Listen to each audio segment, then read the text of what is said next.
OBC येणाऱ्या काळात मुख्यमंत्र्यांना ज्या भाषेत कळतं त्यात उत्तर देणार, लक्ष्मण हाके यांचा इशारा।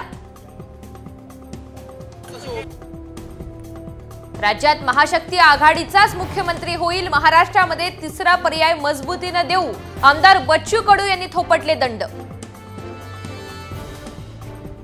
महायुती सरकारच्या काळातच सातत्याने तणाव कसे निर्माण होतात, धारावीमधील गोंधळावर सुप्रिया सुळे यांचा गृह मंत्रालयावर निशाणा।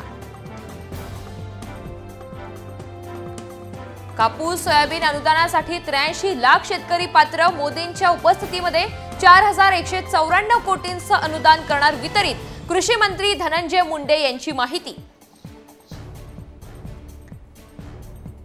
राऊत म्हणजे बिना अभ्यासाचं आकाशवाणी केंद्र, आमदार बच्चू कडू यांचा संजय राऊतांवर निशाणा। पंढरपुरात मोठी राजकीय घडामोड, विधानसभा निवडणुकीच्या तोंडावर एकमेकांचे कट्टर विरोधक प्रशांत परिचारक आणि भागीरथ भालके एकाच व्यासपीठावर।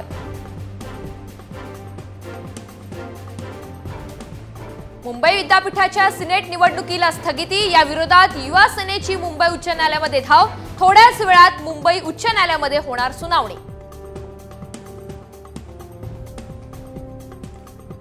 बदलापूरमधील बाल अत्याचार प्रकरणी आरोपींकडून गुन्ह्याची कबुली, 500 पानांचं आरोपपत्र दाखल, डॉक्टर, शाळा कर्मचाऱ्यांसह 20 जणांची साक्ष।